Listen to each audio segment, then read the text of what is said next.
Patuloy po ang inyong pagsubaybay sa palatuntunang CMN Pilipinas.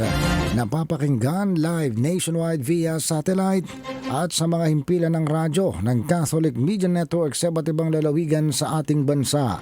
Araw po ngayon ng Miyerkules, ikalimang araw sa buwan ng Nobyembre. Ako po ang inyong lingkod, si Ariel Ayala. Samantala, pakinggan po natin ang pag-uulat mula naman sa ating CMN roving reporter sa Mindanao. CMN Live Nationwide. Willie Boy Ramos, magandang araw sa iyo. Magandang araw din Ariel, magandang araw Pilipinas, mayong adlaw. Mga taga Mindanao, nakaranas ng mahabang brownout ang Hingoog City at mga karating na bayan simula alas 9:35 ng gabi, Nobyembre at 3, kasagsagang humahataw ang signal number 1 dulot ng bagyong Tino. Bumalik lamang ang kuryente bago mag alas 9 ng umaga, Nobyembre 4 na or halos 14 na oras.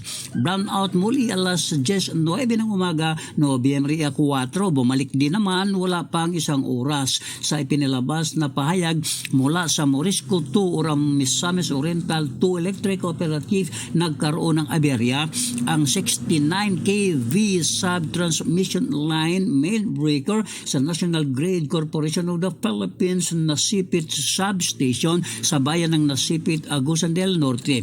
Isang permanent line to ground fault di umano ang natagpuan sa hinterland ng Barangay Tagkatong, bayan ng Carmen, Agusan del Norte. May layong kulang 9 na kilometro, habang ang pangalawang brownout naman ay sanhi ng sub-transmission line main breaker ng NGCP sa nabanggit pa rin na substation sa bayan ng Nasipit.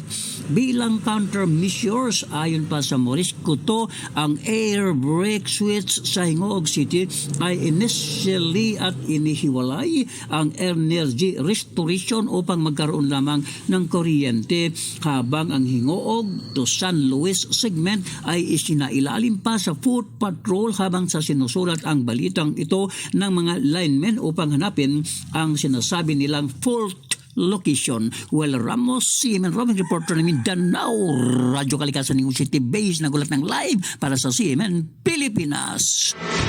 CMN Live Nationwide. Maraming salamat, Willie Boy Ramos, sa ating CMN roving reporter sa Mindanao.